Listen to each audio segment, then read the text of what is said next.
লেটে জাল হয়েছে অসুবিধা মাশাআল্লাহ।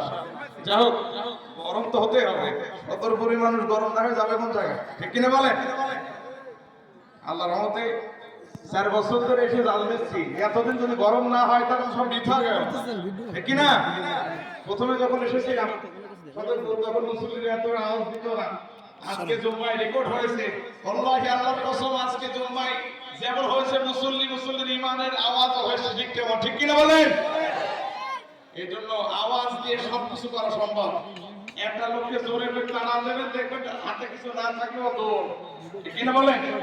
আর হাতে লাঠি নিয়ে টুকটুক করে হাতেও ভাবলে কিছুই হবে না, কথা বলেন?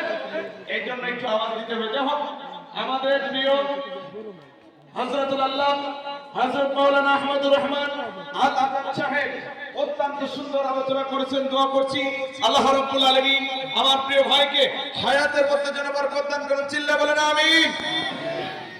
আলহামদুলিল্লাহ, আমাদের প্রধান আকর্ষণ তিনি চলে আসছেন ভারত থেকে, সেই সুদূর ভারত থেকে আগত আমাদের আজকের মাহফিলের প্রধান আকর্ষণ হাফেজ কারি হযরত মাওলানা গোলাম মুরসালিন সাহেব, তিনি এসেছেন।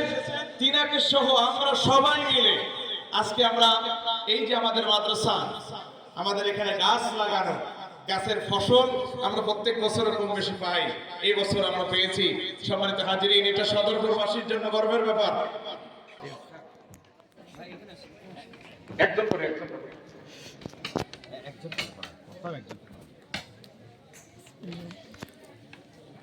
আলহামদুলিল্লাহ, হাফেজ মোহাম্মদ সাইদুল আজমকে পাগড়ি পড়াচ্ছেন আমাদের ভারতের মেহমান। জি, সবাই মিলে। সাইদুলের বাবা কোথায়? সাইদুলের বাবা একটা পেয়েছেন। আমাদের আজি সাহেব জি লাস্টটা লাগাবেন জি, আপনি পিছনে একটা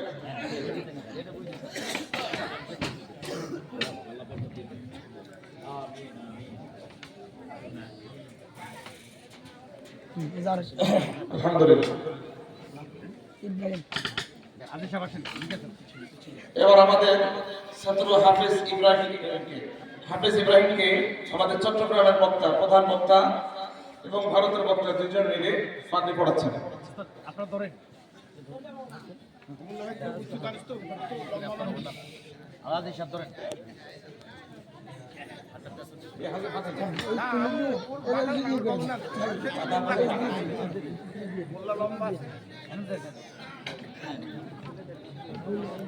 ঠিক আছে,